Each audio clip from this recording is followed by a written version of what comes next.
It was a quiet Wednesday morning in the sleepy suburb of Green Hollow, just outside of Denver, Colorado. Jessica Matthews, 33 years old and 8 months pregnant, stepped out of her home for her usual morning walk. The air was crisp, the sky clear, and the streets were still wet from a light drizzle the night before. Jessica enjoyed this time of day. It gave her a sense of peace before the baby came. But on this day, something felt different. Unsettling. Halfway through her routine, as she rounded the corner onto Maplewood Lane, she heard a noise. Frantic barking. It echoed off the houses, loud and relentless. A large German shepherd stood at the end of the block. He was filthy, ribs visible, and his eyes wild with urgency. Jessica instinctively stepped back, but the dog sprinted toward her. Not to attack, no, it was something else. He circled her, barking, then dashed forward several feet, stopped, and turned back, as if begging her to follow. Terrified and confused, Jessica froze. Her heart pounded. The dog returned, laid down in front of her path, and continued barking. It wasn't aggressive, it was desperate. She slowly reached for her phone and dialed 911. "There's a dog acting crazy on Maplewood Lane," she told the dispatcher. "It's not hurting me, but it's trying to lead me somewhere.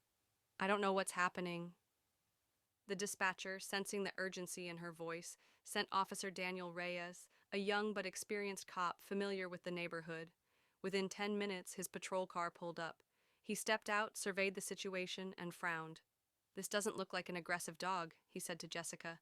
"I've seen this behavior before. It's trying to get us to follow." "Follow to what?" Jessica asked, rubbing her belly protectively. "Let's find out." Officer Reyes gestured for her to stay behind him. The dog took off again, following a trail that led behind the suburban homes into a wooded area. Daniel hesitated, but Jessica insisted on coming, slowly and carefully. The trail narrowed and became harder to navigate. Branches scraped against their clothes. The air grew damp, the smell of rotting leaves thick. After 10 minutes, the smell changed. Something foul, something decaying. Jessica gagged. The dog barked louder. Just ahead, partially buried in mud and obscured by overgrown weeds, they found it. A car. A beat-up sedan, windshield cracked, back end submerged in a shallow ditch. The dog jumped on the hood, barking furiously. Officer Reyes approached, hand on his holster. "Stay back," he told Jessica.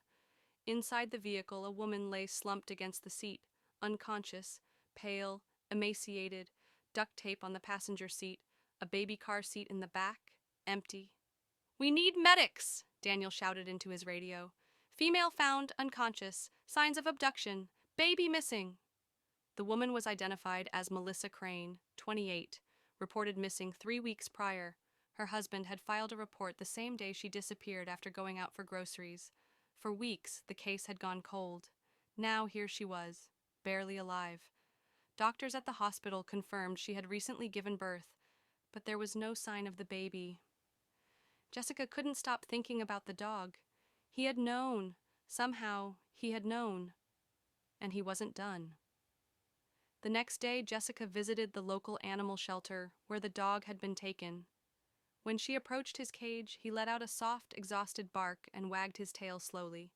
His eyes locked with hers. There was more to this story. She felt it. She knelt down. "Where's the baby?" The dog barked again, louder, more insistent. He pawed at the gate, whined, turned in circles. Jessica alerted the shelter manager, who called Officer Reyes. Together they agreed to let the dog lead them once again. This time he took a different trail, darker, more overgrown. After nearly 20 minutes, they arrived at an old, dilapidated shed deep in the woods. The door was padlocked, but the dog began clawing at it, barking violently. Reyes kicked it open. Inside, the stench was unbearable. A moldy mattress, baby clothes on the ground, empty bottles, and in the corner, a crib, empty. But underneath it they found a baby monitor, still on. From it came a faint cry. "It's nearby," Daniel said. He called for backup. Tracking the signal from the monitor led authorities to an isolated farmhouse a few miles away. SWAT was called in. They stormed the building. Inside, they found a mentally unstable woman in her 40s. She had posed online as a doula and lured Melissa with promises of prenatal support. Instead, she drugged her, abducted her, and planned to keep the baby as her own. In a small room, nestled in a crib, was the baby girl, alive, crying, hungry, but safe. Melissa was reunited with her daughter in the hospital. The emotional reunion brought nurses to tears. Jessica watched from the doorway, hand over her heart, overwhelmed. But not all endings are happy. That night, the dog C